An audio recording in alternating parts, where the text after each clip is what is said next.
अनुवादाचं पुस्तक प्रियांनो आपण काढलेलं आहे आणि 3च वचनं आहेत त्यामध्ये. तर विशेष करून माझं लक्ष जे आहे 8वं वचन जे आहे त्यावरती मी तुमचं लक्ष वेधूत आहे.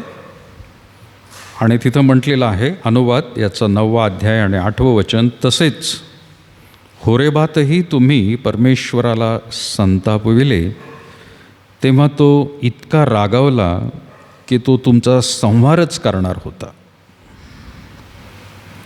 कोणाला आठवतं मागच्या आठवड्यामध्ये आपण कशावर ऐकलं किंवा थांबलो होतो आपण, म्हणजे तो टॉपिक संपला आहे. कोणता टॉपिक होता मागच्या आठवड्यापर्यंत? कोणाला आठवते का? नाही? देव कशामुळे नाराज होतो? अगदी बरोबर, थँक्यू. देव कशामुळे नाराज होतो आणि वेगवेगळी 6 कारणं प्रियांनो मला वाटतं मागच्या दीड महिना आपण पाहत होतो. नाराज होतो हे आपण प्रियांनो पाहिलं वेगवेगळ्या रीतीने. नाराज होतो म्हणजे आपल्याला असं वाटतं की मनुष्य जसा नाराज होतो मग तो बोलत नाही, किंवा नाराज होतो म्हटल्यावर कदाचित तो ओरडून बोलतो किंवा त्याच्या इच्छेप्रमाणे वागतो. असं काही वेळेला प्रियांनो माणसाला वाटत असेल नाराज होतो म्हणून. पण आपण ती 6 कारणं बघितली. पण आज जो मुद्दा आहे माझा तो म्हणजे देवाचा क्रोध. एका बाजूला नाराज होतं पण आहे, पण दुसऱ्या बाजूला क्रोध किंवा राग याच्याविषयी प्रियांनो आपण पाहणार आहोत. तर जसजसं अभ्यास मी करत आहे त्यामध्ये प्रियांनो वारंवार ह्या गोष्टी येत आहेत. आणि जे अनुवादाचं पुस्तक आपण वाचलं 9वा अध्याय आणि त्याचं 8वं वचन म्हणत आहे की तसेच होरेबातही तुम्ही परमेश्वराला संतापविले. परमेश्वराला तुम्ही संतापविले आहे. पुढं म्हटलेलं आहे तेव्हा तो इतका रागावला की तो तुमचा संहारच करणार होता. देवाला सुद्धा राग येतो, क्रोध आहे. आणि पवित्र शास्त्रामध्ये प्रियांनो आपल्याला परमेश्वराचा क्रोध किंवा राग वेगवेगळ्या रीतीने हे वाक्य आणि त्याची कृती वारंवार दिसून येते प्रियांनो. पण देवाचा क्रोध हा तुमच्या आणि माझ्यासारखा क्रोधासारखा नाही आहे. तुम्हाला आणि मला कदाचित क्षुल्लक कारणावरून सुद्धा राग येऊ शकतो. मी फक्त इमोजी टाकला तर ग्रुप सोडून टाकला. कोणाला कशावरून राग येईल काही सांगता येत नाही. आपण एखाद्याला प्रार्थना नाही दिली, एखाद्याला वचन वाचायला नाही दिलं, एखाद्याला सहभाग नाही दिला म्हणून सुद्धा राग येऊ शकतो. बोलणं तर लांबच, म्हणजे क्षुल्लक गोष्टी आहेत ह्या सगळ्या. कदाचित आपल्याला असं वाटत असतं की आपल्याला जसा राग येतो तसा देवाला पण राग येतो. परंतु एक हा महत्त्वाचा मुद्दा लक्षात घ्यायला पाहिजे. तुमचा आणि माझा राग जो आहे हा प्रियांनो क्षुल्लक कारणांसाठी आहे, तो स्वभाव झालेला आहे आपला. परंतु ज्या वेळेला देवाचा राग म्हणतो आपण किंवा क्रोध येतो किंवा तो संतापतो तर तो त्याचा स्वभाव नाही आहे. आपण रागामध्येच पापामध्येच जन्म घेतलेला आहे. म्हणून आपल्यामध्ये प्रियांनो लहानपणापासून किंवा लहान मुलांमध्ये सुद्धा राग दिसून येतो. अगदी लहान असलेला मुलगा, मग तो हर्षित का असू द्या, सगळ्यात लहान, किंवा अजून कोणी असू द्या, छोट्या गोष्टींवर. पण देवाचा ज्या वेळेला राग येतो त्यावेळेला पापाच्या विरोधामध्ये त्याने प्रगट केलेल्या गोष्टी आहेत. पापाच्या विरोधात, कारण त्याचा स्वभाव पवित्र आहे. आणि ज्या वेळेला पाप तो पाहतो त्यावेळेला त्याची प्रतिक्रिया तो देतो, आणि ती प्रतिक्रिया म्हणजे क्रोध आहे किंवा संताप आहे.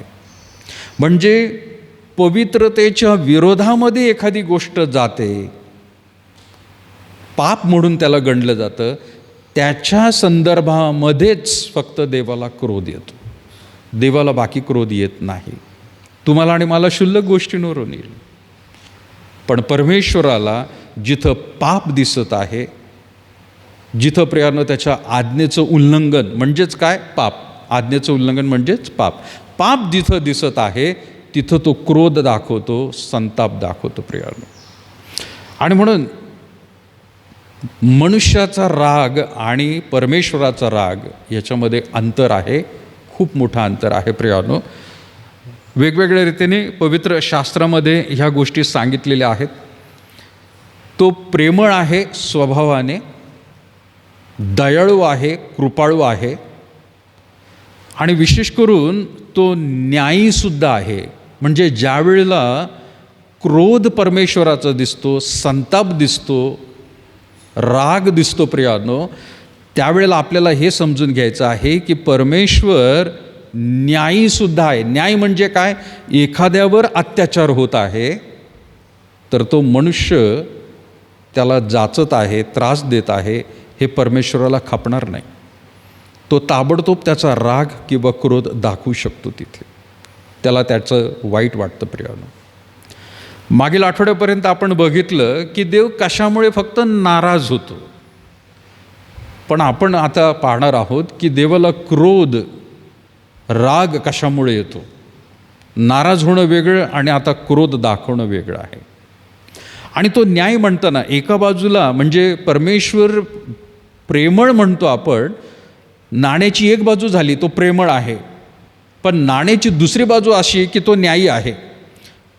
प्रेमळ आहे म्हणजे काय, तो सर्वांवर प्रेम करतो. भूतलावरती फक्त ख्रिस्ती लोकांवरतीच तो प्रेम करतो असं नाही, तर प्रियानो भूतलावरती जेवढ्या लोकांचा जन्म झालेला आहे, मनुष्य म्हणून जेवढे आलेले आहेत, त्या सर्वांवरती तो प्रेम करतो. मग ते कुठल्याही धर्माचे, जातीचे असून, कुठल्या देशाचे नागरिक असो, ते कुठेही राहणारे असो, ते आदिवासी असो नाही तर शहरातले राहणारे असो, सर्वांवरती देव प्रेम करतोय. आणि त्या प्रेमापोटी प्रियानो आपला प्रभू येशू ख्रिस्त पुत्र जो आहे त्याला पाठवलं त्याने. पण दुसऱ्या बाजूला नाण्याची दुसरी बाजू, तो प्रेमळ तर आहेच, पण दुसऱ्या बाजूला न्यायी सुद्धा आहे. म्हणजे काय, तो योग्य त्या गोष्टी करतो प्रियानो. तो सारखंच प्रेम करत राहणार नाही. आपण मगाशी आळीपाळीचं वचन वाचलं, अजितने आपल्यासाठी वाचलं. किती होतं ते स्तोत्र 103. तिथं काय म्हटलं प्रियानो स्तोत्र 103 मध्ये? 9 वचन काय म्हणते? स्तोत्र 103 9 वचन.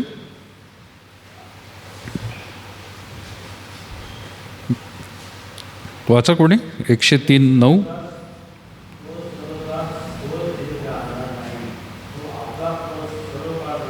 येस, याचा अर्थ काय? तो सर्वदाच दोष देत राहणार नाही. याचा अर्थ तो प्रेमळ सुद्धा आहे, प्रेम सुद्धा करतो. तो सारखाच दोष दोष दोष, हे पाप केलं, हे पाप केलं, तू पाप केलं असं म्हणत बसत नाही तो.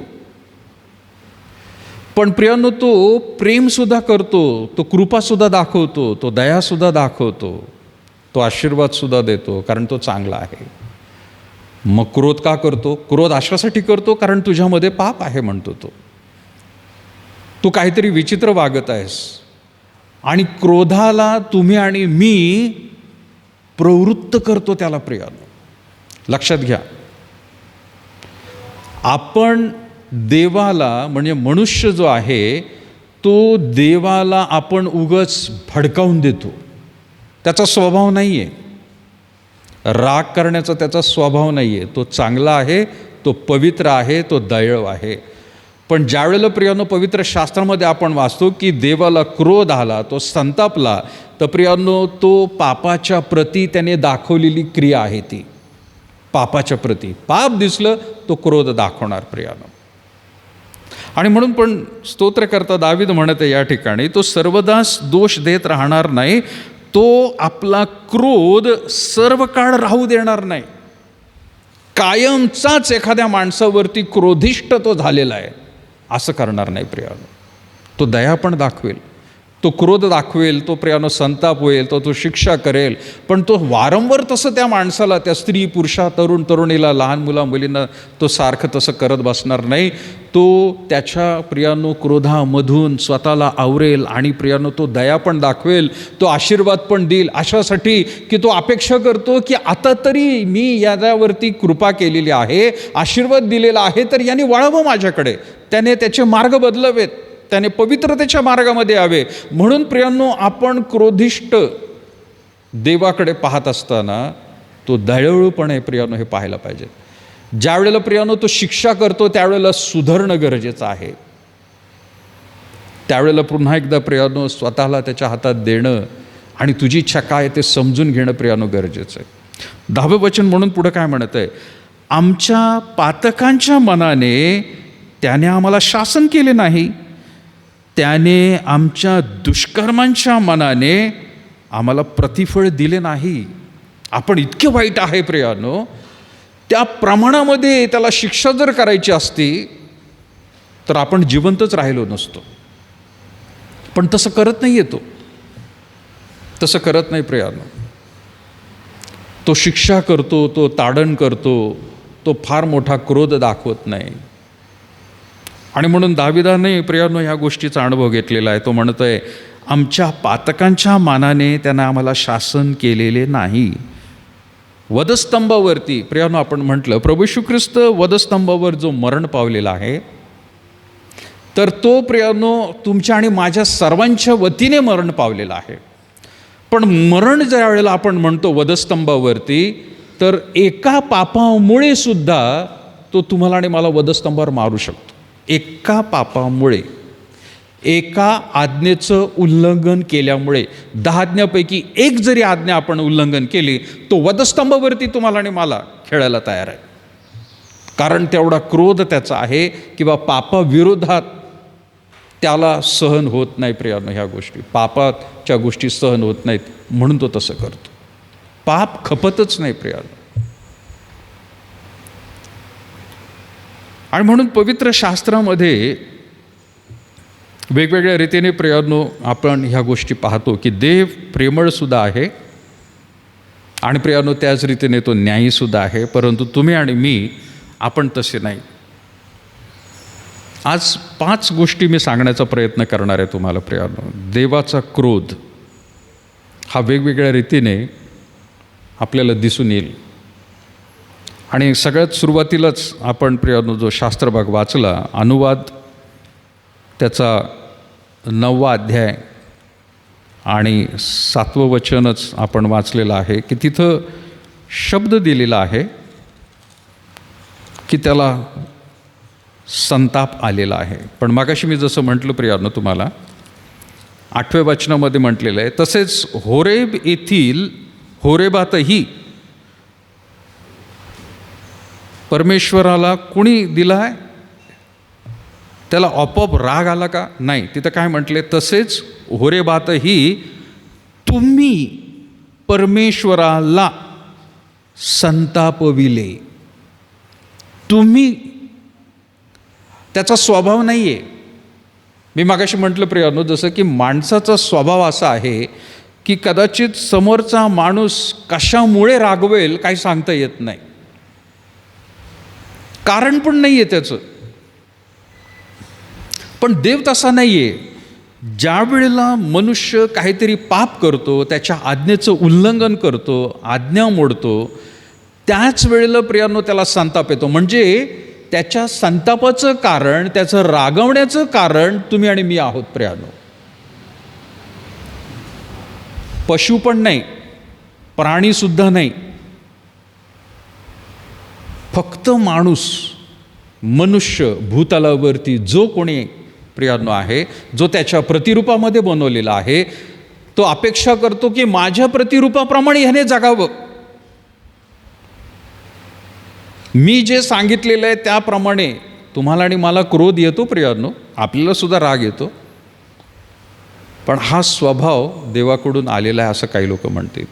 पण तो स्वभाव जरी आलेला आहे, परंतु त्याला मात्र राग पापाच्या गोष्टी बघितल्यावरच येतो प्रियानो. पाप बघितलं की येतो. आणि म्हणून ज्या वेळेला आपण म्हणतो की देवाला राग येतो, पण त्याच्या मागे कारण मात्र इथं जसं आपण वाचत आहोत की तुम्ही परमेश्वराला संतापविले, पुढे त्याच वचनामध्ये म्हटले, तेव्हा तो इतका रागवला की तो तुमचा संहार करणार होता, पूर्ण नायनाट करून टाकणार होता. आणि आपल्याला माहिती प्रियतो की नोहाच्या काळामध्ये सुद्धा परमेश्वराला कृती ती करावी लागली की संपूर्ण मानवजाती आणि प्राणी सगळेच मारून टाकले त्याने. आता प्राणी जर वाचवायचे, प्राणींना का मारलं काही लोक म्हणतील, पण प्राण्यांना जर जिवंत ठेवायचं तर माणसंही जिवंत राहिले असते. म्हणून त्याने काय केलं, काही प्राणी नोहाला सांगितलं तारवामध्ये घे, प्राण्यांनाही मारलं आणि माणसांना पण त्याच्यामध्ये खलास केलेलं. त्या ठिकाणी प्रियांनो, जसा त्याने सगळ्यांना संपवलं तसं तो जुन्या करारामध्ये, तसं तो आज देखील तुम्हाला आणि मला संपून टाकण्याच्या मार्गामध्ये, आणि आपण त्याला जबाबदार आहोत प्रियांनो. बायबलमध्ये ह्या गोष्टी ज्या वेळेला आपण पाहतो त्यावेळेला प्रियांनो, जसं स्तोत्रकर्ता म्हणत आहे की तो सारखंच आपल्यावर क्रोध करत राहणार नाही, पण तो दयासुद्धा दाखवेल. कदाचित आत्ता क्रोध दाखवेल, पण लगेच दुसऱ्या क्षणालासुद्धा तो प्रीती दाखवेल. माहिती आहे का? म्हणजे आपण त्या शिक्षेला अजून पूर्ण भोगलीसुद्धा नसेल, पण तो लगेच कृपा देत असेल, लगेच आशीर्वादसुद्धा देत असेल. एका माहीत नाही आता कोण शिक्षक होता तो, पण मोठा लेखक होता. मी पूर्वी त्याचं पुस्तक वाचलं आणि त्याच्यामध्ये त्याने सांगितलं होतं की लहान मुलांचं संगोपन करताना तुम्ही त्यांना शिस्त लावा, तुम्हाला पण राग येईल. तुम्ही त्यांना जसं पवित्र शास्त्रामध्ये सांगितले, मुलाला काय करा शिस्त लावताना, छडी मारू नका, है ना? छडी मार म्हटले त्याला, शिस्त लावताना छडी मार, त्याला शिस्त लागायला पाहिजे. पण त्या लेखकाने असं म्हटलं होतं त्याच्यामध्ये की छडी मारून शिस्त तर लागतेच, पण मुलांना मारणं म्हणजे थोडक्यात देवापाला हे सांगायचं होतं खरं पवित्र शास्त्रात, मुलांना शिस्त लावताना कधीकधी फटकेसुद्धा द्यावे लागतात. पण हा शिक्षक म्हणत होता की त्या मुलांना फटके मारत असताना कुठलंही अवजार घेऊ नका मारायला.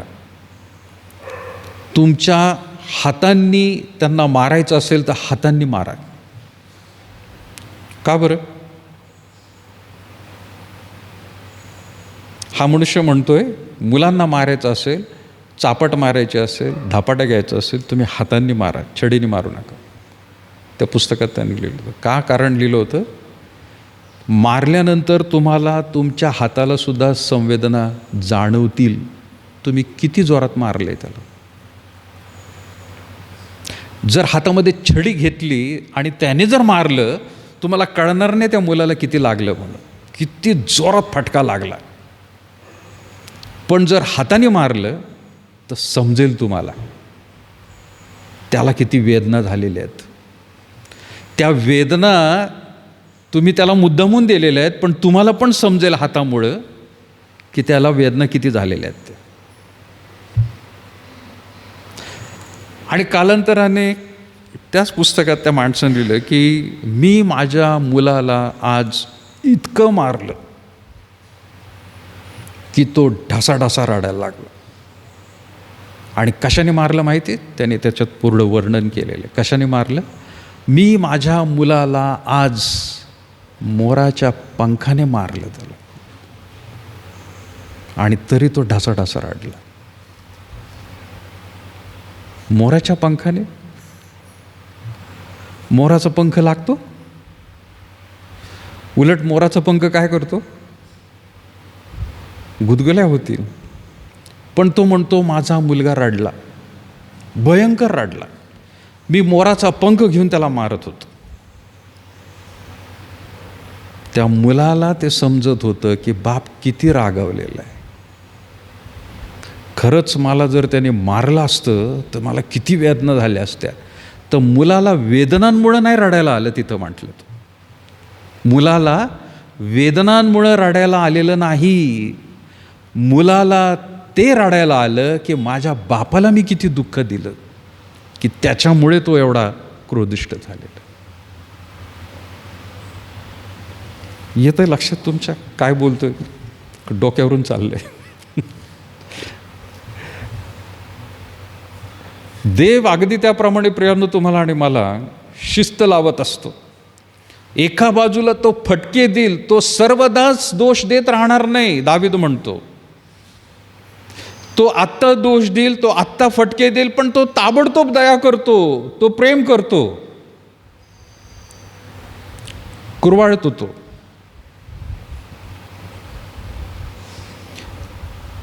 तो जर मारतच राहिला असता तर आपण म्हटलं तर किती क्रोधिष्ट देव आहे हा. क्रोधिष्ट देव आहे आपण म्हटलं असतं. कोप आणणारा देव आहे. बाकीच्या धर्मामध्ये आपल्याला ऐकायला मिळतं कोप आणणारा देव, सदैव हातामध्ये काहीतरी शस्त्र आणि त्याचा चेहरा म्हणा किंवा व्यक्ती म्हणा ती भयानक वाटत असते. देव तसा नाही आहे आपला. देव तसा नाही. बऱ्याच वेळेला प्रियांनो, म्हणजे ही एक बाजू झाली.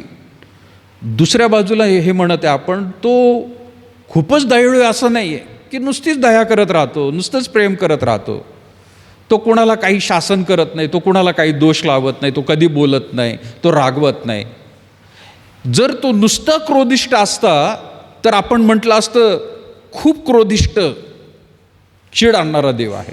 तो खूपच दयाळू असता आणि क्रोध दाखवला नसता तर आपण म्हटलं असतं खूप दयाळू, गोड एकदम देव, खूप प्रेम करतो आमच्यावर. आणि खूप प्रेम केल्यावर मुलं कशी होतात? खूप प्रेम केलं त्यांच्यावर, खूप त्यांचा लाड केला, नुसताच लाड करत राहिले, वाया जातात ते. म्हणून देवसुद्धा ज्यावेळेला आपण म्हणतो देवाची तुलना करतो त्यावेळेला एखादा पिता, एखादी माता यांच्याबद्दल विचार करा प्रियानो, की ते आपल्या मुलांना जर शिस्त लावत असतील तर त्याच बाजूला प्रेम करणं सुद्धा गरजेचं आहे. दुसऱ्या बाजूला तुम्ही जर प्रेम करत आहात तर शिस्त लावणं सुद्धा प्रियानो फार गरजेचं आहे. मॅच होणं गरजेचं आहे. एकच बाजू केली, क्रोधिष्टपणा दाखवत असताल, मुलं मार खातील, क्रोधिष्टपणामध्ये मार खातील आणि पुढे जाऊन काय होतं, त्याला कोडगा झाला म्हणतात. मार खाऊन खाऊन खाऊन आता त्याला असं वाटतं की काय नाही, बॉडीला सवय झाली माझ्या, तुम्ही पट्टीने मारा नाही तर चापकाने मारा, बॉडीला सहन झालेले, कोडगा झाला तो म्हणतो, त्याला काही वाटत नाही. म्हणजे जे सुधारायला पाहिजे होतं ते अजून बिघडलं जातं. आणि जिथं प्रियांनो गोड गोड गोड करत राहतात, लाड लाड करत राहताल, ते पोरगं पण बिघडून जाणार आहे प्रियांनो, ते हाताच्या बाहेर जाईल. म्हणून देवबापाने वचन दिलेलं आहे, आपल्या मुलावरती छडी उगार, मरणार नाही, तो मरणार नाही, उलट मरणापासून त्याला तू वाचवशील. सो परमेश्वर सुद्धा हा स्वभाव मनुष्यामध्ये जो आहे, परमेश्वर सुद्धा प्रियानो आपल्या जीवनावरती अशाच रीतीने प्रियानो तो वागत असतो. तो आपल्याला प्रियानो सहाय्य करतो. एका बाजूला दाखवतो, शिस्त दाखवतो, क्रोध लागला तरी प्रियानो जवळ घेतो. कोणता बाप प्रियानो असा असेल, मारल्यानंतर त्याला जवळ घेत नाही? बापाला जाणवतं लागलं.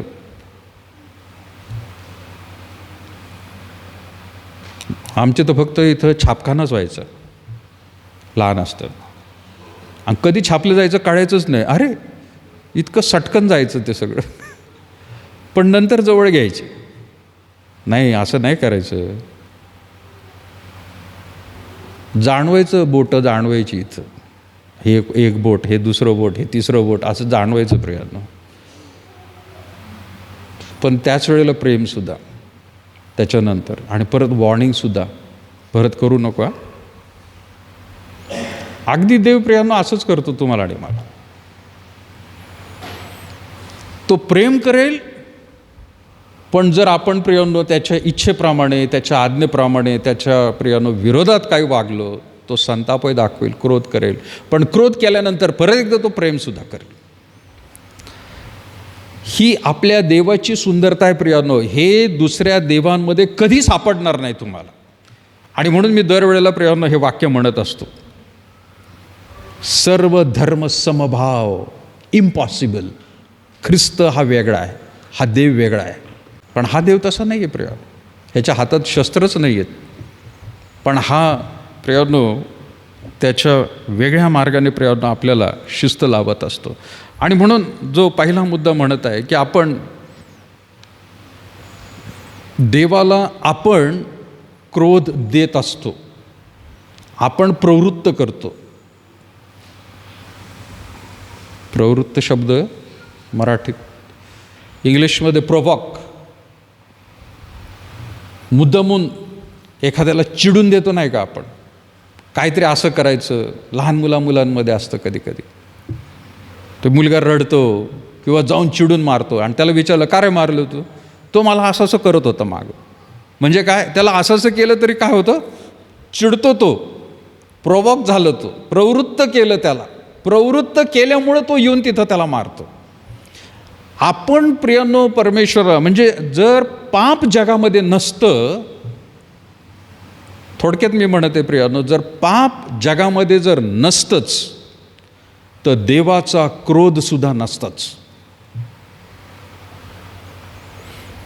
जगामध्ये प्रियांनो आपल्याला जर त्या ठिकाणी देवाचा क्रोध किंवा संताप दिसत आहे, याचा अर्थ जगामध्ये पाप आहे आणि त्या पापाला प्रियांनो रिस्पॉन्स तो देतोय आणि माणसाने त्याच्यामधून बाहेर यावं म्हणून तो साखवतोय प्रियांनो. मग तो वेगवेगळ्या रीतीने सगळ्यांना प्रियांनो त्या ठिकाणी त्याचा क्रोध वेगवेगळ्या रीतीने प्रियांनोता दाखवत असतो. दुसरा मुद्दा प्रियांनो मी म्हणत आहे याच्यामध्ये की जो आपण स्तोत्र 103 मध्ये प्रियांनो वाचलं, स्तोत्र 103 आणि 8 वचन काय म्हटलंय, स्तोत्र 103 आणि 8 वचन कोणी वाचेल?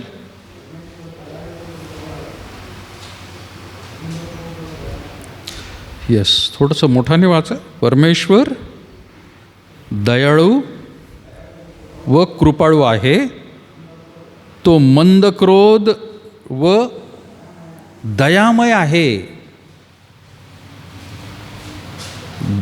परमेश्वर त्याचं वर्णन प्रियांनो म्हटलेलं आहे. क्रोधासंबंधात काय म्हटलं पण त्याने, क्रोध कसा आहे त्याचा, मंद. आपला क्रोध कसा आहे, गॅसचं बटन एकदम हाय, सिम नाहीच, सिम प्रकारच नाही, हाय. राग आला की एकदम हाय. देव तसा नाही आहे क्रोधाच्या संदर्भात. म्हणून तुमचा आणि माझा जो राग आहे त्याची तुलना जर नाही, देवाला पण राग येतो, अरे पण त्याचा क्रोध कसा आहे तिथं म्हटलेलं आहे, मंद आहे, सिमपेक्षाही खाली येतो. मंद आचेवर ठेवा, है ना, सिमपेक्षाही खाली. का बरं असा येतो क्रोध, येतो त्याला मुळात मी म्हटलं प्रियांनो त्याचा तो स्वभावच नाही आहे. क्रोधिष्टपणा देवाचा स्वभावच नाही आहे. पण ज्यावेळेला तो पाप बघतो त्या संदर्भामध्ये तो प्रियांनो रिॲक्शन देतो लगेच. पण तसं तरीसुद्धा रिॲक्शन देत असताना त्याच्यामध्ये सुद्धा तो मंद आहे, सिमपेक्षाही खाली. हाय तर नाहीच, हाय तुम्ही आणि मी आहे, सिम ठीक आहे म्हणू, पण त्याच्याही खाली मंद क्रोध. कारण त्याला माहिती प्रियांनो, त्याने पण जर हाय केला एकदम स्वतःचा क्रोध तर माणूस भूतलावर जगणारच नाही, एकही माणूस जिवंत राहणार नाही. कारण त्याला क्रोध आला, तेवढा भडका झाला एकदम त्याचा, तो सगळ्यांना एकदम मारून टाकेल. मग किंवा आज एखाद्या ग्रुपला मारलं, ते नाही वागले व्यवस्थित, त्याने भडका तुमच्यासारखा माझ्यासारखा जर झाला तर प्रियांनो तो एखाद्या जमातीला मारून टाकेल, एखाद्या देशाला खलास करेल. असं करून प्रियांनो एका दिवसातच प्रियांनो सगळे संपून जाईल. पण तो तसं करत नाही आहे, तो मंद क्रोध म्हटलेलं आहे. का बरं, तो संधी देतो. केलं त्याने पाप, माझ्या विरुद्ध वागला, पण तरी मी संधी देतो त्याला, जाऊ दे. जाऊ दे म्हणजे याचा अर्थ असं होत नाही करत राहा पाप म्हणून तुला संधी दिलेली आहे. पाप केल्यानंतर ताबडतोब मृत्यू हा प्रियांनो तुम्हाला आणि मला आहे. पण तो मंद क्रोध असल्यामुळे काय होतो, आपल्याला संधी देतो की याने पश्चाताप करावा, याने फिरावं परत माझ्याकडे, याने सोडून द्यावं ते जीवन, याने कबूल करावं. म्हणून तो मंद क्रोध आहे. नको, मी लगेच नाही त्याला फटके मारणार, थांब म्हणतो तो स्वतःलाच. आता नाही, नंतर वळेल तो, थांब. पण तुम्हाला आणि मला मानवीय दृष्टिकोनातून काय वाटतं माहिती आहे का? हा, हे पाप झालं, देवाने मला काहीच केलं नाही ना, हरकत नाही, ह्याच्या वरची लेवलचं पाप करतात. आपल्याला असं वाटतं नाही, देवाने आपल्याला मारलं नाही, आपल्याला जिवंत ठेवलं, आजचा दिवस दाखवला, अजून एक पाप करायला हरकत नाही. मग आपण त्याच्यामध्ये अजून सरसवत जातो. ही मानसिकता आहे माणसाची प्रियानो. आणि याच्यामध्ये प्रियानो आपण उलट काय करतो, देवाला त्याच्या मंद क्रोधामध्ये अजून तेल घालत बसतो. आपण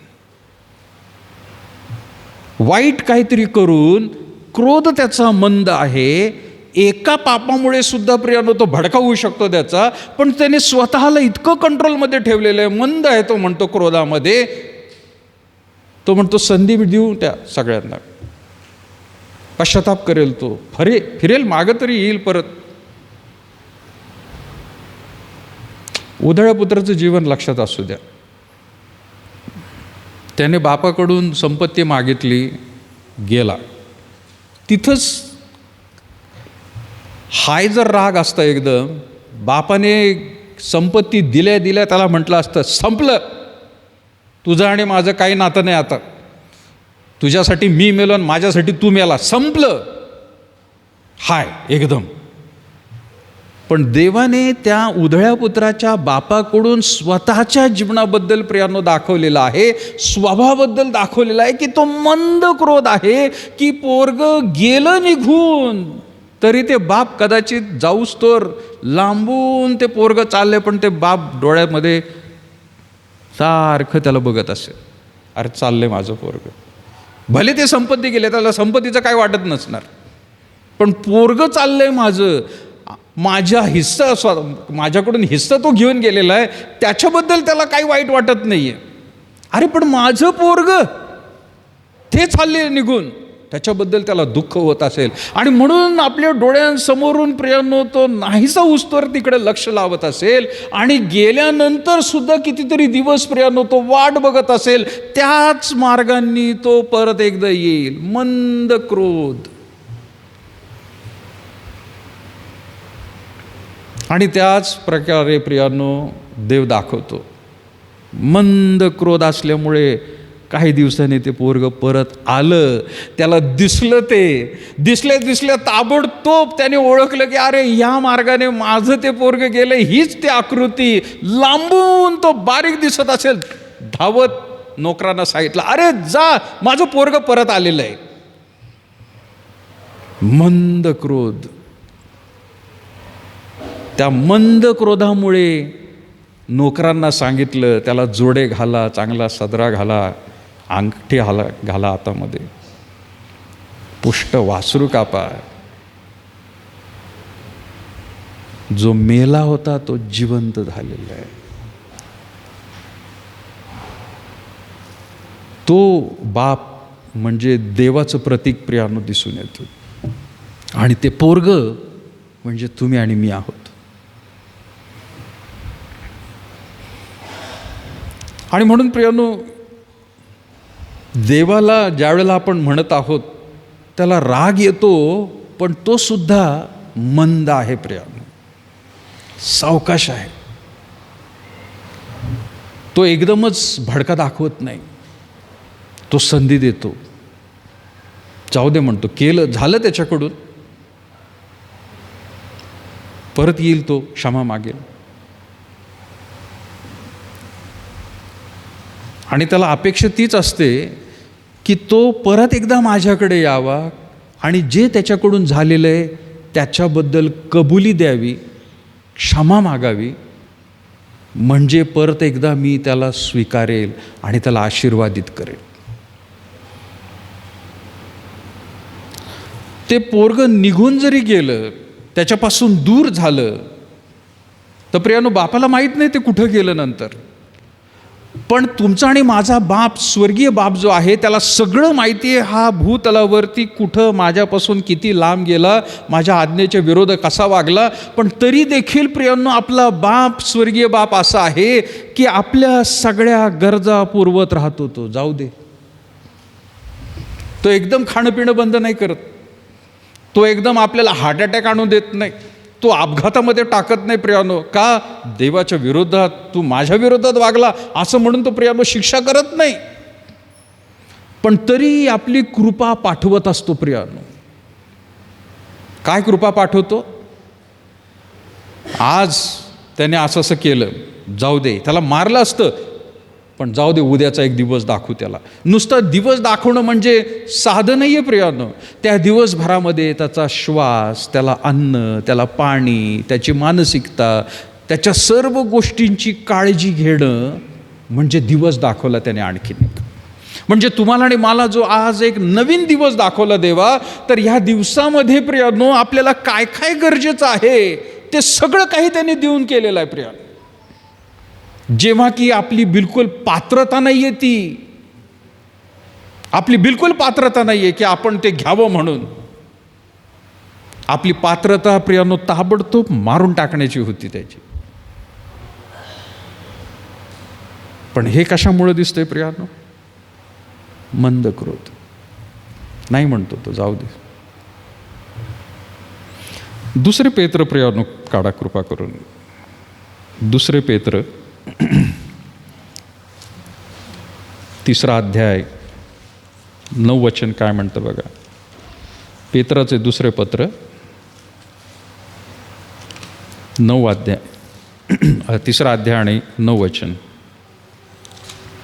कोणी वाचेल?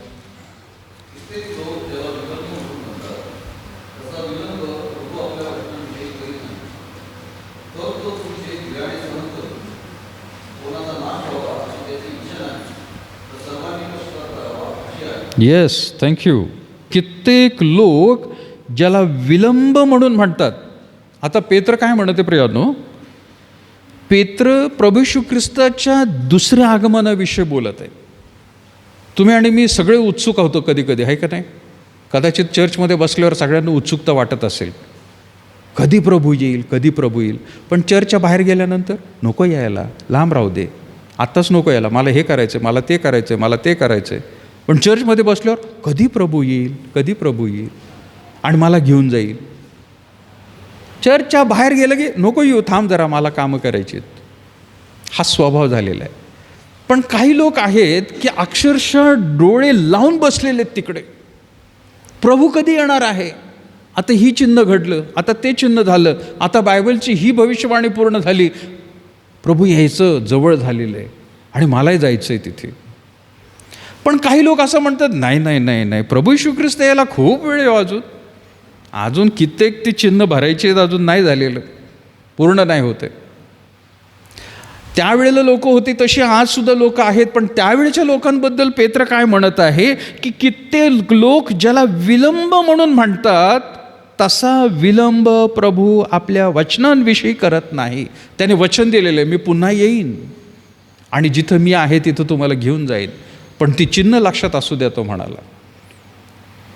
वेगवेगळ्या रीतीने प्रियांनो त्याने चिन्ह दाखवलेली आहेत, त्याने शुभवर्तनामध्ये सांगितलेले, शिष्यांना दाखवून दिलेली आहेत. ही चिन्ह जर बघितली तर समजून घ्या माझं दुसरं आगमन लवकरच होणार आहे. आणि हे जर त्यांनी सांगितलेलं आहे की माझं दुसरं आगमन लवकरच होणार आहे, तर प्रियांनो याचा अर्थ असं होत नाही की तो याच आयुष्यामध्ये तुम्हाला आणि मला लगेचच येऊन घेऊन जाणार आहे. आज 2022 वर्ष लोटलेली आहेत. काही लोक म्हणतील 2022 वर्ष झाले. अहो, शिष्यांना सुद्धा वाटलं होतं. आणि म्हणून तर खरं तर थेसलोनिच्या मंडळीमध्ये ज्या वेळेला प्रियांनो लोकांना शुभवर्तमान सांगितलं, त्यांनी विश्वास ठेवला आणि विश्वास ठेवून प्रियांनो ते जगत होते. आणि जगत असताना प्रियांनो अचानक रीतीने त्यांनी पाहिलं की प्रभू येणार म्हणून म्हणतायत. अरे पण आमचे विश्वासणारे लोक, मंडळीतले लोक, नातेवाईकीतले लोक सगळे मरण पावलेत. आता काय करायचं यांचं? प्रभू येतो म्हणाला आणि हे तर मेले इथंच. त्यांनी प्रियांनो पुरायचीच नाहीत. प्रभू येणारे म्हणून असं प्रियानो झालं. त्यांना असा समज झाला, अरे प्रभू येणारे आणि मग आता हे मरण पावले. तिथं प्रियानो त्यांना धीर देत असताना थेसलोनिकेचं प्रियानो पत्र काढूया आपण. पाऊल काय म्हणतो त्यांना. थेसलोनिकरास पत्र त्याचा पहिला अध्याय आणि 4थं वचन काय म्हणतं. चौथा अध्याय आणि 13 वचन. थेसलोनिकरास पत्र 4था अध्याय 13 बंधुजनो, झोपी गेलेल्या लोकांविषयी तुम्ही अजाण नसावे अशी माझी इच्छा आहे, यासाठी की ज्यांना आशा नाही अशा बाकीच्या लोकांसारखा तुम्ही खेद करू नका. कारण येशू मरण पावला व पुन्हा उठला असा जर आपला विश्वास आहे, त्याप्रमाणे येशूद्वारे जे झोपी गेले आहेत त्यांना देव त्याच्याबरोबर आणीन. आणि प्रभूच्या वचनावरून आम्ही हे तुम्हाला सांगतो की प्रभूचे येणे होईपर्यंत जे आपण जिवंत असे उरू ते आपण झोपी गेलेल्यांच्या आघाडीस जाणारच नाही. त्यांना पण असं वाटलं होतं की प्रभू लवकर येईल. विलंब. काही लोक म्हणतात विलंब आहे, काही लोक म्हणतात ताबडतोब होईल. देवबापाने वचन दिलेलं आहे त्याची पूर्तता होणार प्रियानो. आणि प्रियानो त्याने जसं सांगितलेलं आहे, पाऊस जसं पाणी त्याचं पडतं पृथ्वीवर, त्या प्रत्येक थेंबाचा प्रियानो कुठं ना कुठं तरी उपयोग होत असतो. गवत उगवणारच. देवाचं वचन हे जर प्रियानो आपल्याला सांगत आहे, ते कदाचित आपल्या काळामध्ये नाही पूर्ण होणार. आपण कदाचित भूतलावर निघून गेल्यावर पुढच्या पिढीमध्ये होऊ शकतं किंवा त्याच्या पुढच्या पिढीमध्ये. पण इथं तो म्हणत आहे प्रियानो, कित्येक लोक ज्याला विलंब म्हणून म्हणतात, तसा विलंब प्रभू आपल्या वचनाविषयी करत नाही, तर तो तुमचे धीराने सहन करतो. देव क्रोधाबद्दल प्रियानो जसा मंद आहे, तसं प्रभू येशू ख्रिस्ताचं येणं देखील प्रियानो लांबणीवर टाकत चाललाय तो. का बरं? कारण आत्ता जर प्रभू आला, या क्षणाला जर तो आला, जगाचं माहीत नाही पण आपल्यापैकी कित्येक लोकांची तयारी झाली सांगा बरं. जगाचं जाऊ द्या, मंडळीमध्ये ख्रिस्ती म्हणून चर्चमध्ये बसलेलं आपण चर्च ऑफ द नॅझरीनचे लोक आहोत. आपलीच किती तयारी झालेली प्रियानो. आपल्यापैकी तयारी म्हणजे म्हणते प्रियानो, आपण किती पश्चाताप केलेला आहे की आत्ता प्रभू आला तर खरंच आपण जाऊ का त्याच्याबरोबर. कित्येक म्हणत असतील की नाही नाही, आज संदेश झाल्यानंतर मी पश्चाताप करेल, क्षमा मागेल. काही लोक म्हणतील दुपारी, काही लोक म्हणतील संध्याकाळी, काही लोक म्हणतील रात्री, मी आज प्रार्थना करतो, क्षमा मागतो. आणि प्रभू आत्ता आला तर गेले ते सगळे. असं होऊ नये, नरकात ते जाऊ नयेत म्हणून येशूचं येणं पुढं पुढं चाललेलं आहे प्रिया, पुढं पुढं चाललेलं आहे. तो आधीच यायला पाहिजे होता पण तो पुढं ढकलतो. तेच पेत्र पुढं म्हणतोय प्रियानो, कित्येक लोक ज्याला विलंब म्हणून म्हणतात, तसा विलंब प्रभू आपल्या वचनाविषयी करत नाही, तर तो तुमचे धीराने सहन करतो. कोणाचा नाश व्हावा अशी त्याची इच्छा नाही, तर सर्वांनी पश्चाताप करावा अशी आहे. अहो, आज कदाचित आपण पश्चाताप केला असेल पण आपले नातेवाईक त्यांचा पश्चाताप झाला नाही. काही जण आहेत की त्यांनी अजून सुवार्ताच ऐकली नाही. आपले शेजारचे लोक, त्यांना पण समजलं नाही येशू ख्रिस्ताविषयी. त्यांचा सुद्धा जीव वाचवला जावा, त्यांचा प्राण, त्यांचा आत्मा वाचवला जावा म्हणून परमेश्वर काय करतोय? विलंब करतोय त्याचं येणं. आत्ताच आला तर कित्येक लोक प्रियानो खालीच राहतील आणि काहीच फक्त बोटावर मोजणारे लोक स्वर्गात जातील. पण प्रभू मंद आहे क्रोधाविषयी. म्हणजेच काय? तो म्हणतो नाही, मी जर आत्ताच पाठवलं येशू ख्रिस्ताला तर भूतलावरचे कितीतरी लोक एकदम मरून जातील. तो त्याचा क्रोध मंद आहे. कशासाठी? पश्चाताप करावा. आज तरी पश्चाताप करावा. आज एखाद्याकडून घडलं, संध्याकाळपर्यंत तरी पश्चाताप करावा, जाऊ दे, त्याला अजून एक जीवन देतो. आणि म्हणून कधी कधी प्रयत्न आपल्याला दिसून येतं की काही लोक आज झोपले रात्री, काल झोपले रात्री, पण सकाळ बघितलीच नाही त्यांनी, सकाळ उजडलीच नाही त्यांच्या जीवनात. कदाचित त्यांनी विचार केला असेल, मी उद्या सकाळी उठून प्रार्थना करेल आणि पश्चाताप करेल, अरे, आणि रात्री झोपून गेला अगदी बिंदास्त रीतीने अगदी, पण सकाळ झालीच नाही. गेला कुठं त्याचा आत्मा? गेला. मी नाही सांगत, वचन सांगतं, तो नरकामध्ये गेला. आता नाही गेला तो, लगेच पुढं घडणार आहे ते. आणि म्हणून ज्या वेळेला प्रियांनो संधी असते, त्याच वेळेला ताबडतोब पश्चाताप करणं, ताबडतोब देवाला क्षमा मागणं, ही फार गरजेची गोष्ट आहे. कारण आपल्याला माहीत नाही आपलं हृदय कुठं थांबेल, कधी थांबेल. बाकी सगळं घड्याळ आपल्याला माहिती असतं, पण आपल्याला ही गोष्ट माहीत नसते. आणि म्हणून 2 मुद्दे प्रियांनो आपण याच्यामध्ये पाहिले की देवाचा क्रोध तुम्ही आणि मी भडकवतो. दुसरी गोष्ट, देवाचा क्रोध जो आहे तो मंद आहे, सौम्य आहे. तो ताबडतोब तसं करत नाही. तो धीराने, पेत्र म्हणतो, धीराने सहन करत राहतो. त्याला आवडत नाही पाप, पण सहन करतो. जाऊ दे म्हणतो, तो थांबतो, थांबतो, अजून थांबतो, अजून थांबतो. सहन करण्याच्या गोष्टींमध्ये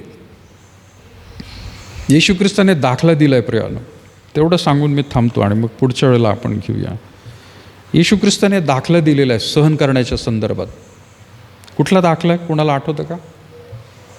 एक गोष्ट त्याने सांगितली होती, अंजिराच्या झाडाबद्दल. द्राक्षमळ्यामध्ये अंजिराचं झाड लावलं होतं. दरवर्षी त्या अंजिराच्या झाडाची चांगली काळजी घेतलीच जात होती, कारण द्राक्षमळा जो होता त्याच्यासाठी जे काही प्रियानो त्या ठिकाणी टाकलं जात होतं, खाद्य म्हणा किंवा व्यवस्थित निगा घेतली जात होती. अंजिराचं झाड आपल्याकडे प्रियानो, अंजिराचं झाड जे आहे ना, ते विशेष लावायला लागतं आपल्याला विशेष लावायला लागतं. आपण घेऊन येतो किंवा लावतो, काळजी घेतो.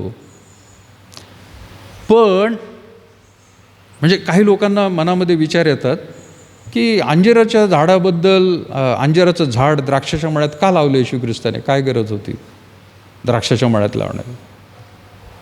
तिकडे प्रियानो अंजिराचं झाड इस्रायल देशामध्ये, आता मी गेलो नाही, पण प्रियानो जे अभ्यास केलेला आहे, वाचलेला आहे, त्याच्यामधून असं समजतं अंजिराचं झाड तिकडे सगळीकडे जागोजागी असतं, सगळीकडे असतं. जसं आपल्याकडे लिंब म्हणतो ना आपण, लिंबाचं झाड, कडुलिंब सगळीकडे दिसतात ते, तशी अंजिराची झाडं सगळीकडे आहेत. त्याची काळजी घ्यावी लागत नाहीत. जे चांगलं झाड वाढतं, ज्याला येतात फळं, ते होतात. पण तसं न करता येशू ख्रिस्ताने दाखला सांगितलेला आहे की एक अंजिराचं झाड घेतलं आणि द्राक्षाच्या मळ्यामध्ये त्याला लावलं. तिथे जे उपस्थित असलेले लोक होते त्यांनी मग ऐकून एकदम हे म्हटलं, अरे बापरे, अंजिराचं झाड सगळीकडे असतं, पण हा म्हणतो की नाही, त्यातलं एक विशेष झाड मी इथं आणून लावलेलं आहे. म्हणजेच काय, बाकीच्या झाडांना जेवढं त्या ठिकाणी निगा घेतली, म्हणजे दुर्लक्षित झालेले आहेत, त्याच्यापेक्षा जास्त इथं मी काळजी घेतलेली आहे आणि इथं त्याला सर्व काही मिळत आहे, इथं त्याला सगळं काही मिळत आहे. मग आता ज्याने ते झाड लावलंय तो अपेक्षा काय करतोय? जसं प्रियांनो बाकीची झाडं जी आहेत सगळीकडं, त्याला जेवढी फळं येत असतील तेवढ्याच प्रमाणात याला पण फळं येत असतील तर काय उपयोग? मग त्याला विशेष त्या ठिकाणी द्राक्षाच्या मळ्यामध्ये लावण्यामध्ये काय अर्थ आहे? पण तसं नाही केलं त्याने विशेष एक झाड आणलं की जे सर्वत्र सगळीकडेच लागलेलं असतं, पडलेलं असतं, त्याची निगा घेतली जात नाही, आली तर आली फळं, नाही तर कोणी सगळे दुर्लक्ष करतात. पण हे झाड मात्र असं आहे की नाही, त्याला विशेष ठिकाणी लावलेलं आहे. आणि येशू ख्रिस्त ते सांगत आहे की तुम्ही आणि मी निवडलेले लोक आहोत, आपण मंदिरामध्ये रोवलेले आहोत. आपण मंदिरामध्ये रवलेलो आहोत. आपण विशेष तुमची काळजी घेत आहोत. देवाच्या वचनाद्वारे, आत्म्याच्याद्वारे देव म्हणतो मी तुमची काळजी घेत आहे. म्हणजे मंडळी जी आहे ह्या द्राक्षमळ आहे आणि तुम्ही प्रत्येकजण, आपण सर्वजण एक अंजिराचं झाड आहोत. तशी तर बाहेर भरपूर झाड आहेत, पण विशेष काळजी घेतली जाते. आणि म्हणून तो मालक जो आहे त्याला अपेक्षा होती की होय, या वर्षी तरी फळ येईल, पुढच्या वर्षी तरी फळ येईल, तिसऱ्या वर्षी फळ येईल. शेवटी त्याला फळच येत नाही. म्हणजेच काय, बाकीच्या झाडांसारखं ते पण वाढत चाललेलं आहे. आणि मग म्हणून तो काय म्हणाला माळ्याला, उगीच ह्या झाडाला इथं वाढवण्यापेक्षा कापून टाक, काढून टाक याला इथून, काही उपयोग नाही त्याचा. अरे बाकीचे नाहीत का मग झाडं, याला विशेष जर इथं मी दिलेलं आहे, लावलेलं आहे, तर याला खरं तर चांगली फळं यायला पाहिजे होती. अपेक्षा करतो मालक, देव अपेक्षा करतो प्रियानो, ख्रिस्ती लोकांकडून, मंडळीमध्ये रोपलेल्या लोकांकडून. आणि जर आपण तसं करत नाही तर आपल्याही गत बाकीच्या लोकांसारखी होते प्रियानो. पण तो माळी काय म्हणाला, माळी काय म्हणाला, आणखीन एक वर्ष राहू. कोण आहे तो माळी? ते झाड म्हणजे तुम्ही आणि मी, तो मालक म्हणजे देव, स्वर्गीय पिता. आणि तो माळी म्हणजे कोण आहे? येशू ख्रिस्त.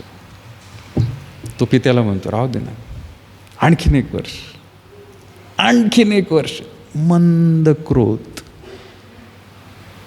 आणखीन एक वर्ष. मी आणखीन त्याला खणेल, आणखीन त्याला खाद घालेल, बघू आपण. वेट, थांब. कुऱ्हाड कधीच ठेवलेली आहे प्रियानो, कापून टाकलं असतं झाड ते. तशी तुमची आणि माझी गत आहे. पण येशू ख्रिस्त हा मध्यस्थ आहे. मंद क्रोध नको म्हणतो, थांब अजून एक वर्ष, वेट. आणि मग त्या एक वर्षामध्ये आणखीन तो आपल्या जीवनामध्ये उलथापालथ काहीतरी करतो, कटिंग करतो. आता तरी वाढेल, फळ येईल. आणि मग ते काय प्रियानो, उखरणं. झाडाला फळ येत नाही म्हटल्यावर काय करतो आपण? नुसतंच खत घालतो का, पाणी घालतो, खत घालतो, पाणी घालतो? नाही, उखरायला लागतं साईडला. मुळ्या लूज व्हायला लागतात. आणि मुळ्या लूज होताना झाडाला बरं वाटतं, आहे का नाही? झाडाला बरं वाटतं मुळ्याला हात घातल्यावर? दुःख होतं, त्रास होतो भयंकर. त्याला वाटतं उपटलं जातो का काय, आता मरतो का काय मी, अशी पण परिस्थिती देव आणतो. छाटतो काही गोष्टी प्रियानो, तो कटिंग करतो. हिरवगार दिसतंय पण कटिंग करतो प्रियानो. तो त्रास, आजारपण, वेदना, दुःख भयंकर. वाढेल ते झाड. तो कशासाठी करतो? वाढण्यासाठी. प्रिय जीवनामध्ये ह्या गोष्टी काय येतात? वाढावं म्हणून. मारून टाकण्याच्या उद्देशाने नाही केलेलं त्या माळ्याने, उलट त्या झाडाला फळ यावं म्हणून तो प्रियानो ते करत राहतो. देव मंद क्रोध आहे. ते एक झाड नाही, तो उपटून फेकून दिलं असतं त्याने, तोडून. हट, दुसरं लाव. जगात कितीतरी चांगले लोक आहेत प्रियानो, त्यांना चर्चमध्ये आणून देवाने बसवलं असतं. पण तुम्ही आणि मी अजूनपर्यंत जिवंत आहोत, अजूनपर्यंत जिवंत आहोत. तर याचा अर्थ तो मंद क्रोध आहे. संधी देत आहे पश्चाताप करू. सुप्रियानो, देवाचा क्रोध भडकवणारे आपण, आणि भडकल्यानंतर स्वतःला कंट्रोल करणारा तोच देव मंद क्रोध आहे. दोन गोष्टी आपण पाहिल्या. प्रभूची इच्छा असेल पुढच्या वेळेला आणखीन प्रियानो 3 गोष्टी आहेत त्याच्या संदर्भात वाचा. पण यावेळेला आपण प्रार्थना करू. जी वचनं प्रियांना आपण वाचली, देवबाप आपल्याशी बोलत आहे. आपण डोळे बंद करूया आणि आपल्या प्रार्थनेमध्ये प्रभूला स्वतःला सादर करूया. प्रियांनो, यावेळेला जर कुठल्या प्रकारचा दोष, अपराध, चूक, पाप म्हणून दिसत आहे, देवाच्या अंतःकरणाला ठेच लागणारी अशी कुठली गोष्ट आहे, आपला स्वभाव आहे, आपल्या सवयी आहेत, हे सुद्धा प्रियांनो आपण चाचपडून पाहूया. त्यामुळे प्रियांनो आपण देवाला क्रोध आणतो, संताप येतो प्रियांनो त्याला आपण प्रियांनो मुद्दामून क्रोधिष्ट करतो. असं जर काही दिसत असेल आपल्या जीवनामध्ये, यावेळेला प्रियांनो त्याबद्दल पश्चाताप करूया. देवाला क्षमा मागूया प्रियांनो. त्याने आपल्याला फार आधीच उपटून टाकलं असतं, मारून टाकलं असतं. परंतु अजूनही आपण जर जिवंत आहोत तर तो संधी देत आहे पश्चाताप करण्यासाठी. आणि म्हणून आपल्या अवतीभोवती कोण बसले, काय बसले याचा विचार न करता आपल्या मनाशी देव बोलत आहे, आत्म्याला स्पर्श करत आहे. ती प्रत्येक गोष्ट प्रियांनो प्रभू आपल्याशी बोलत आहे. तो वैयक्तिक तुमचं नाव घेऊन प्रियांनो तुम्हाला बोलत आहे. आपण आपल्या जीवनाचं आत्मपरीक्षण करूया, कबूल करूया. होय प्रभू, माझ्याकडून हे झाले, मी असा वागले, माझ्या जीवनामध्ये ही गोष्ट नको आहे. नक्कीच प्रभू प्रियांनो क्षमा करायला तयार आहे. आपण क्षमा मागितली पाहिजे. त्याला वचन द्या, प्रभू मी हे कधी काढणार नाही, मी सोडून देईन. माझ्या जीवनाला प्रभू तू स्पर्श कर, नव्याने उखर, नव्याने प्रभू तू मला तुझ्या आशीर्वादाने भर. खात्रीने तुझ्यासाठी चांगलं फळ माझ्या जीवनातून तुला दे. थोर अनुग्रहकारी प्रभू, आम्ही पुन्हा एकदा तुझे आभार मानतो या वचनासाठी. आम्हा प्रत्येकाच्या हृदयाबरोबर प्रभू तू बोललेला आहेस. आमच्या हृदयामध्ये प्रभू तू हात घातलास, आमच्या आत्म्याला प्रभू तू स्पर्श केला. आणि अद्भुत रीतीने खरोखर प्रभू तुझा आत्मा प्रत्येकाच्या हृदयामध्ये, आत्म्याला देखील प्रभू स्पर्श करून जे काही प्रभू यावेळेला तुझे प्रियजन आपल्या हृदयातून प्रार्थना करत आहेत, पश्चाताप करत आहेत, क्षमा मागत आहेत, त्या सर्वांना प्रभू तू खरोखर क्षमा करत आहेस, केलेली आहे. तुझे आभार मानतो प्रभू. तू क्षमा करणारा देव आहेस. तू सर्वदाच दोष देत राहणार नाहीस, तुझं वचन आहे प्रभू.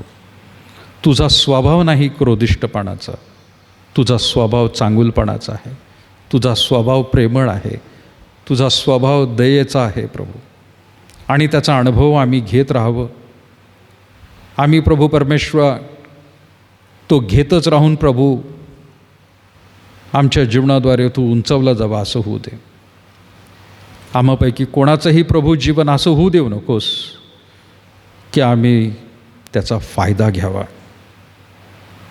परंतु प्रभू आम्ही तुझ्या दयेचा आणि कृपेचा प्रभू चांगल्या अर्थाने स्वतःला प्रभू परमेश्वर तुझ्या हातात समर्पित करण्यास सहाय्य करणार आणि तुझ्या इच्छेप्रमाणे जगण्यास आम्हाला तू मदत. उपस्थित असलेल्या समस्त तुझ्या लहान थोर प्रियजन प्रभू, आज ज्यांनी तुझं वचन ऐकून यावेळेला प्रभू पश्चाताप केलेला आहे, प्रभू मंदिराच्या बाहेर गेल्यानंतर देखील त्यांचं जीवन, हा आठवडा, हा महिना, पुढील वर्ष, आयुष्य सर्व काही प्रभू हे तुझ्याच गौरवासाठी असू दे. आम्ही तात्पुरतं नाही तर प्रभू तुझ्या इच्छेप्रमाणे कायम या भूतलावर जोपर्यंत आम्ही जिवंत आहोत, आम्ही आमचं जीवन जगत पवित्रतेचा मार्गच अवलंबत राहावं म्हणून सहाय्य कर. इथून पुढचा वेळ काळ आणि समस्त हे तुझी मंडळी तुझ्या पवित्र हातात देत आहोत. जसं सुरक्षित आणलं प्रभू, परतीचा मार्ग देखील प्रत्येकाचा आशीर्वादाचं कर. येशूच्या नावात मागते म्हणून तो एक उभे राहूया प्रियानो. प्रभूने शिकवली प्रार्थना. हे आमच्या स्वर्गातील बापा, तुझे नाम पवित्र मानले जाऊ, तुझे राज्य येऊ, जसे स्वर्गात तसे पृथ्वीवर. तुझ्या इच्छेप्रमाणे हो. आमची रोजची भाकर जमा असते आणि जसे आमच्या ऋणी सोडले तसे तू आमचे ऋणी आम्हास सोड आणि आम्हास परीक्षेत नकोस तर आम्हास वाईटापासून सोड. कारण की राज्य, सामर्थ्य आणि गौरव सर्व काळ तुझेच आहे. आपल्या परमेश्वराचं प्रेम, प्रभू येशू ख्रिस्ताची कृपा आणि पवित्र आत्म्याची सहभागिता आता आणि इथून पुढं सदैव तुम्हा सर्व लहान थोर प्रियजनाला असो. आमेन.